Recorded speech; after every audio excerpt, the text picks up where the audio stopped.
Well, great to be joined in our isolation interview with former Black Cap and Kyle Mills. Kyle, how's things tracking in your bubble? Loud. I've got three kids at home, so it's been good though. Sort of encouraging them to get out to do a bit of exercise each day. But they're certainly smashing some device time. My kids, they've just had their school holidays finish yesterday, so they kick off into school next week. So yes. I fear how that's going to progress for 2 weeks on the home front, but we'll see how we get through it. Yeah. Okay. What's the ages of the kids at home? Yeah. So Albie, he's 10. And Mia, she's just turned 8, and we've got a younger one who's still kinder age. So the 8 and 10-year-old are back into schoolwork online next week, and I just don't have a positive vibe for how that's going to run. But we'll see how we go.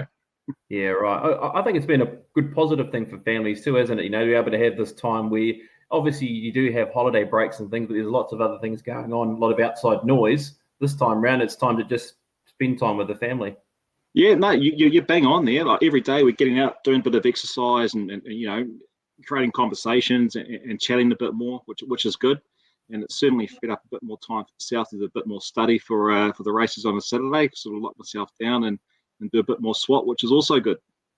You're too right. Yeah, it certainly has opened up that avenue, hasn't it, to have a few more investments and have a bit more planning. We'll talk some racing shortly, Kyle, but I suppose just around the cricketing aspect of things. I know you were preparing yourself to get ready for the IPL with your involvement with the Kolkata Knight Riders. Yeah, we're supposed to be in India right now. Played our first game meant to be a few days ago for Kolkata. That's certainly a spanner in the works on that front. The IPL is just, I guess, it's just it's huge. It's $500 million tournament for the BCCI and the ICC. So I have no doubt they are going to try and find a window to hold it later on in the year. The coronavirus thing is sort of changing week by week, to be fair, and we've all seen how it's affected sport around the globe. Big tournament at the end of the year, the ICC T20 World Cup, which is held in Australia in October, November. So I know from my communication with KKR is that they're going to try and hold it at some stage before that event. So it'll be a nice lead-in for that T20 World Cup. That again, up in India, that time of year is monsoon season. So that's another headache for them. So they need to try and find a few cities where the monsoon doesn't really affect that part of the country, and then hopefully they can get some cricket in. And all sports across the globe are having to adapt to the situation, racing included. And who knows? From this we might have better structures on how to complete some of these tournaments on the global stage. Yeah, I mean, in terms of the cricket and what we've seen this so far from the Black Caps, I mean, it's a year where look, they did have a good season compared to. I suppose the black mark would be the Australian tour, but with what they did throughout the Kiwi summer, there was some real good positive signs. Excellent. And, they played the big three. And the big three we all want to watch as well, England, Australia, and India. And if you ask me to rank those three teams at the start of the season, I would say India is the favourite. They're the best team in the world, I believe. They got the best depth, and we played exceptionally well against them. Really unlucky in that T20 series, 5-0 the result. Look, I don't think that was a true reflection. I think it possibly should have been more 3-2, but a few things didn't go our way in that series. And the black mark, certainly Australia. It's one of the toughest challenges being a cricketer, actually, is to go to Australia and perform over there. And it's very rare you have players or teams and individuals do that on a consistent basis. You have the odd individual who can step up and play exceptionally well over there. So we've certainly got put in our place there. And a bit disappointing. I think it was built up that we had a real shot. And personally, I think we did. But you have to be, on reflection, at your absolute best to beat Australia. When you've got Trent Boult, who's got a few niggles, had to miss a game. There was the selection with Tim Southee for that last test. We just went at our best. 3 and 4 weren't scoring runs at that time. If you're 3 or 4 are not scoring runs against Australia, in Australia, you've basically got no chance. And Kane and Ross didn't really fire a shot over there. But they did back in the home summer. So, I think it's a pass mark for the season. How do you find watching the Black Caps? Of course, been a part of it now, and I know it's been a few years since you retired from cricket. Was it 5 years ago now? But you've sort of moved from that broadcasting role and obviously trying to get more into the coaching side of things. But as a Black Caps fan, how do you find that sitting back on the sidelines or watching from home watching? Yeah, look, I love watching cricket, especially Test cricket. That's my go-to. And initially, at the start, when I first retired, if I was being brutally honest, I did find it hard watching the side because it was a big part of my life for 15, 16 years. And you know the environment so well, you know the guys so well, and even the opposition. You just always wanted to challenge yourself, I guess. And when there's not taken away from you, I retired, it was my decision, but you certainly missed it. And also the lifestyle, you get conditioned in a sports person when you leave school, you go into these systems, so to speak, and you adapt to a lifestyle, and it's suddenly gone. I certainly found the transition out of cricket very, very hard. But I'm at that stage now where I really love watching the guys play. I love watching them do well, and I think they're a very good side as well, the Black Caps. So I certainly enjoy Test cricket more than the other formats for some reason. I know most people kind of tend to head towards the white ball cricket. I can understand that, but I just love the rhythm of Test cricket.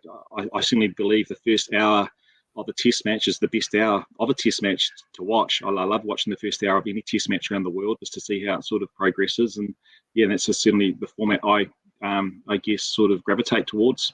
Yeah, okay. What were some of the things that you took out of your career that you really sort of highlighted as special moments for you?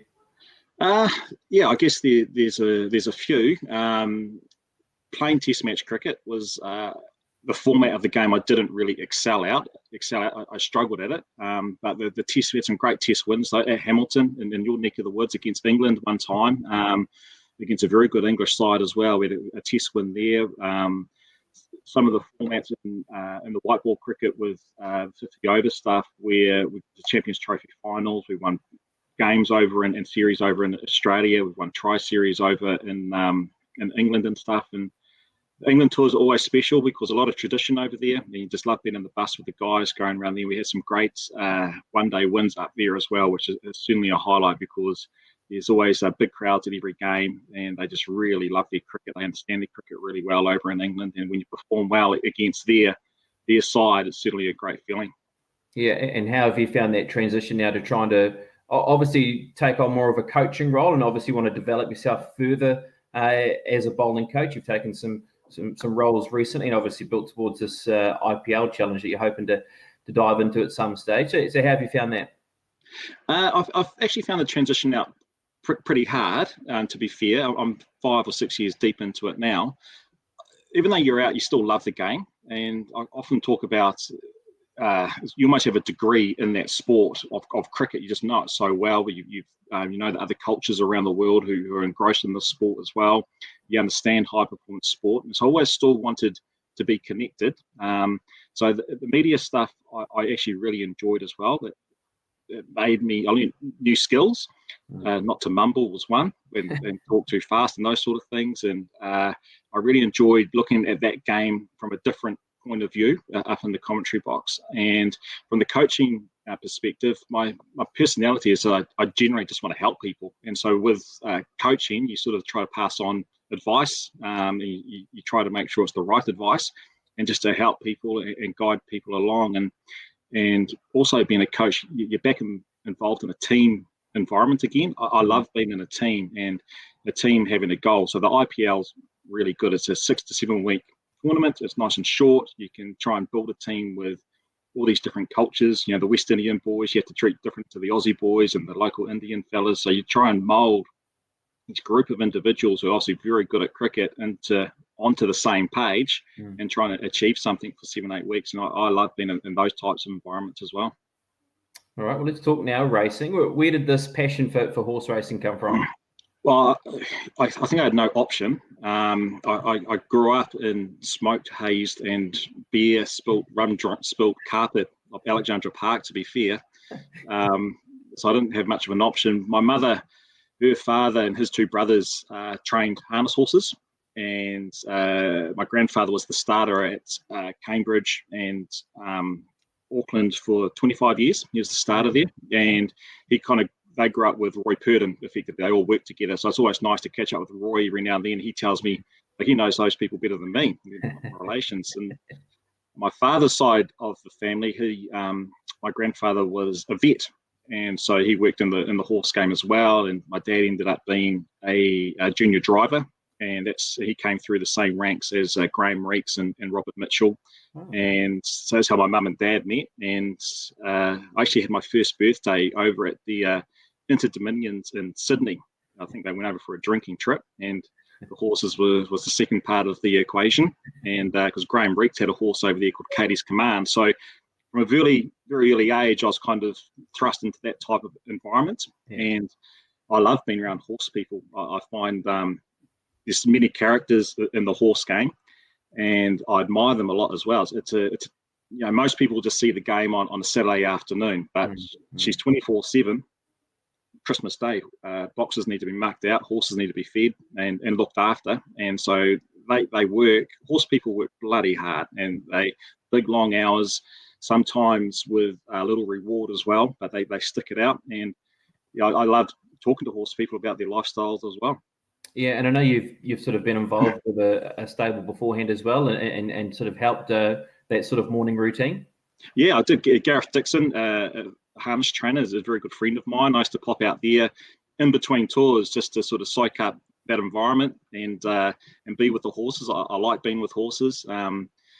My mum and dad always had a few acres where we spelled our horses there and sort of been engaged with the horses on that front as well. Well, certainly for me, it was a good outlet at that time from cricket as well, just to always, open the paper or flick on internet and see what's happening back home and try and have a bet from afar as well.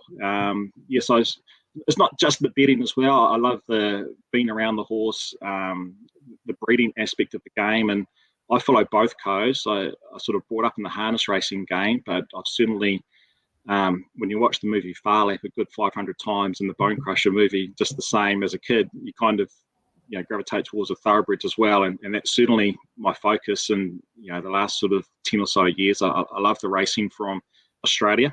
I think it's world class. I really do. And having spent a few summers up in England, I've watched, follow the carnivals up there as well. But and they're fabulous also. But I just think the Australian racing is, especially in Sydney and in Melbourne, it's of the highest order. Yeah. And in horse ownership, you've had some success there too, haven't you, in the standardbreds? Yep, standardbreds. We've still got 2 broodmares. Our syndicate's still going. We started off on the right foot. We bred a horse called Cyclone Knight. She won us 80, and we sold her for 80. And so it was a good start. It filled up the coffers. And we bought a broodmare called Heir to the Throne. Ian Dobson was having a dispersal sale, picked up this filly. She had 5 starts for about 3 wins over in Australia, got injured, sent it to Mac 3. And Cyclone Prince was the first horse, and he won the Young Guns Group 1. So we're off to a great start there. Our part of the syndicate retained a share, and we syndicated the rest, and Baz came in for a share for that, which was good. And the second foal was Cyclone Kate, who was a foal to Cyclone Prince, again, Mac 3, and she won 340. And we, after a great start, but I've certainly learned there's nothing left. It sounds all good. So we've bred a few. We've retained the broodmare. Cyclone Kate is now a broodmare, and we've raced a few recently. And what's good about the standardbred game is that you can race them here. There's always a market to sell to. You can sell them up to Australia, or you can sell them over to the States as well, even if they've had 20, 30 starts. So for both the horses that we've raced recently, Sonora Rapido and Artemis, who Tony Herlihy had, we've sold them recently to Australia. So we've backed this to the 2 broodmares, and we're breaking one in at the moment out of Cyclone Kate's first foal. So that's where we're at. And I've had a few shares in Gallop as well. One called Hit the Bit with Bruce Wallace. And he won 2 or 3 races for us. And Jenna Marnie, which is Gareth Dixon's partner, we had a horse with her, which didn't really achieve too much.